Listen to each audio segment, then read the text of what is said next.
सर्वप्रथम माझं ग्रामदैवत श्रीदेव लिंगेश्वर, या कुडाळचं ग्रामदैवत श्रीदेव कुडाळेश्वर, माझी कुलदेवता आई भवानी, महाराष्ट्राचं आराध्य दैवत छत्रपती शिवाजी महाराज, धर्मवीर संभाजी महाराज यांना अभिवादन करतो। हिंदू हृदय सम्राट सरसेनापती शिवसेना प्रमुख वंदनीय बाळासाहेब ठाकरे धर्मवीर आनंद दिघे साहेबांना मानाचा मुजरा करतो। माझे आई वडील आणि तुम्ही जमलेले सर्व महायुतीचे कार्यकर्ते या सर्वांना मानाचा नमस्कार करतो। आज कुडाळ पंचायत समितीची सभापती उपसभापती निवडणूक पार पडली आणि या निवडणुकीमध्ये सभापती पदावर मला संधी दिली आणि उपसभापती पदावर आमचे मित्र भारतीय जनता पक्षाचे सीताराम तेली यांना संधी दिल्याबद्दल महायुतीच्या सर्वच नेत्यांचे, त्यामध्ये आमचे कोकणचे भाग्यविधाते माजी मुख्यमंत्री नारायणराव राणे साहेब, पालकमंत्री नितेशजी राणे साहेब, आमचे लाडके आमदार या विभागाचे निलेशजी राणे साहेब, भाजपचे प्रदेशाध्यक्ष रवींद्र चव्हाण साहेब, आमचे जिल्हाध्यक्ष दत्ता सामंत साहेब, भारतीय जनता पक्ष जिल्हाध्यक्ष प्रभाकर सावंत साहेब आणि युतीचे सर्वच पदाधिकाऱ्यांचे मी मनापासून ऋण व्यक्त करतो। आणि जो विश्वास महायुतीने किंवा आमच्या नेत्यांनी आमच्यावर टाकला तो निश्चितपणाने विश्वास सार्थ करून टाकू असं मी शब्द देतो।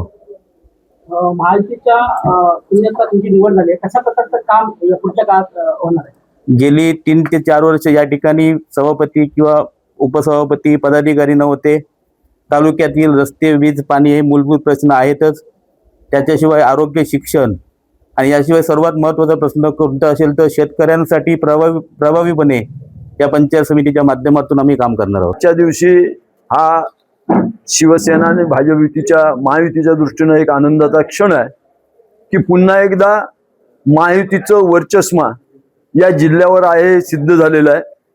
महायुतीचे आमचे लोकनेते नारायणराव राणे साहेब असतील, आमचे या ठिकाणचे सन्माननीय आमदार निलेश राणे साहेब असतील, भारतीय जनता पक्षाचे नेते आणि पालकमंत्री सन्माननीय नितेशजी राणे साहेब, या सर्वांच्या प्रयत्नातून त्यांनी केलेल्या मेहनतीतून या ठिकाणी हा संपूर्ण जिल्हा पुन्हा एकदा महायुतीच्या वर्चस्वाखाली आलेला आहे।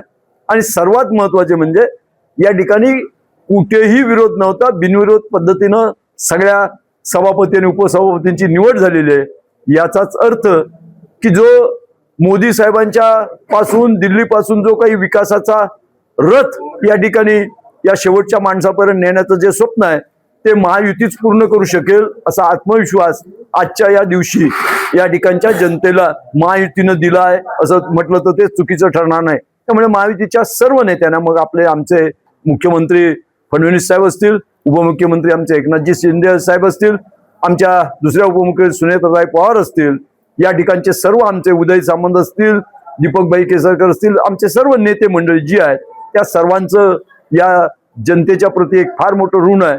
आणि त्याचबरोबर या सर्व मंडळींवर आता नव्यानं जबाबदारी आलेली आहे की हा जो काही विकास आहे, जो या नेते मंडळी आणलेला आहे, तो विकास सर्वसामान्य जनतेपर्यंत पोहोचवण्याची जबाबदारी आता या मंडळीच्या वतीनं आमच्यावर आलेली आहे। मी सर्व महायुतीच्या नेत्यांना धन्यवाद देतो आणि जनतेचे सुद्धा आभार व्यक्त करतो।